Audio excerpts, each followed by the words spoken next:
Namo Myoho Renge Kyo, Namo Myoho Renge Kyo, Namo Myoho Renge Kyo. Hi, everyone. I hope this finds you in good health, secure. Ananda. Ananda. Pali and Sanskrit. 5th and 4th century before Common Era, was the primary attendant of Shakyamunibuddha and one of his 10 principal disciples. Among the Buddha's many disciples, Ananda stood out for having the best memory. He was like, this is how Buddhism was taught, right? Orally. So Ananda was sought out quite a lot to help spread the teachings in wherever he was, because he could recite the sermons of Shakyamuni to the letter. And of course, there's lots of stories about how after Shakyamuni's death, he was sought out for translating and transmitting these teachings accurately. Yeah. Most of the text of early Buddhist Sutta Pitaka in Pali and are attributed to his recollection of the Buddhist teachings during the first Buddhist council. For that reason, he is known as the treasurer of the Dhamma, with Dhamma referring to the Buddha's teachings. In early Buddhist texts, Ananda was the first cousin of the Buddha. Although the early texts do not agree on many parts of Ananda's early life, they do agree that Ananda was ordained as a monk and that Punya or Purna Mantaniputta became his teacher. Another one of Shakyamuni's disciples, right? 20 years in the Buddha's ministry, Ananda became the attendant of the Buddha when the Buddha selected him for this task. Ananda performed his duties with great devotion and care and acted as an intermediary between Buddha and the lay people, as well as the sangha. He accompanied the Buddha for the rest of his life, acting not only as an assistant, but also as a secretary and a mouthpiece. So through Ananda, Shakyamuni could send out edicts, stories, parables, addressing the locale where he was teaching through Ananda, and have confidence that Ananda would not deviate from the message he was sent out to spread, right? Scholars are skeptical about the historicity of many events in Ananda's life, especially the first council, and the consensus about his have yet to be established. A traditional account can be drawn from early texts, commentaries, and post-canonical chronicles. Ananda had an important role in establishing the order of the bhikshunis, or bhikkhunis, the nuns. So that would be something certainly to give him credit for, right? When he requested the Buddha on behalf of the latter's foster mother Mahapajapati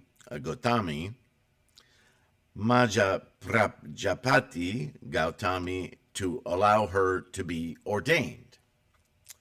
Ananda also accompanied the Buddha in the last year of his life, and therefore was witness to many tenets and principles that the Buddha conveyed before his extinction, his death, including the well-known principle that the Buddhist community should take his teaching and discipline as their refuge, and that he would not appoint a new leader. No transfer of power here. The power is in the Lotus Sutra. And you're the leader, which is the biggest point in the Lotus Sutra, right? Nichiren belabors this point all the time. Buddha is not Shakyamuni. Buddha is Buddha, and it's the engine of life. It's the fundamental of every phenomena. Certainly you and I, or you and me.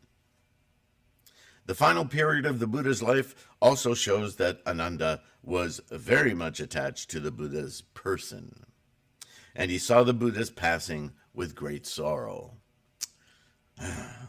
That bodily attachment, right?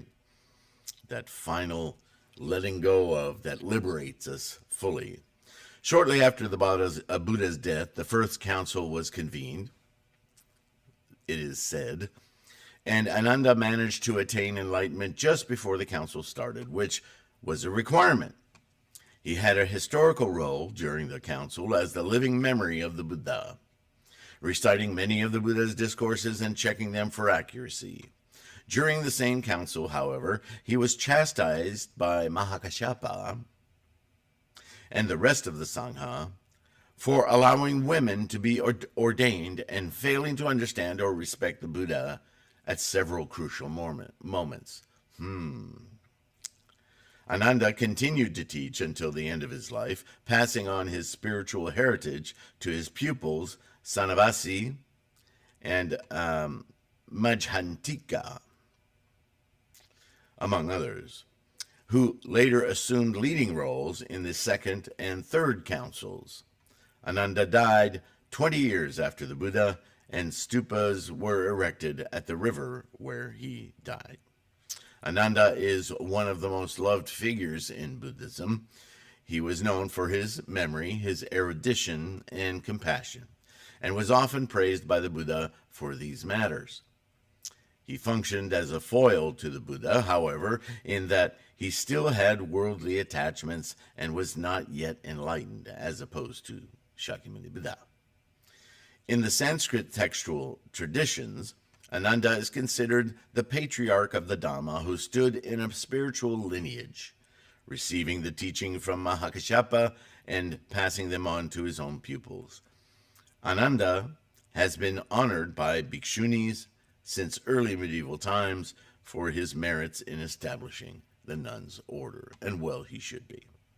So that's some information on Ananda. I hope you enjoyed that. I hope that helps you round out your knowledge of who this character is. He comes up a lot in the sutras and certainly in the Lotus, yes? Thanks for listening. Thanks for your support. Like and subscribe. It's a Bodhisattva act. It helps spread this resource.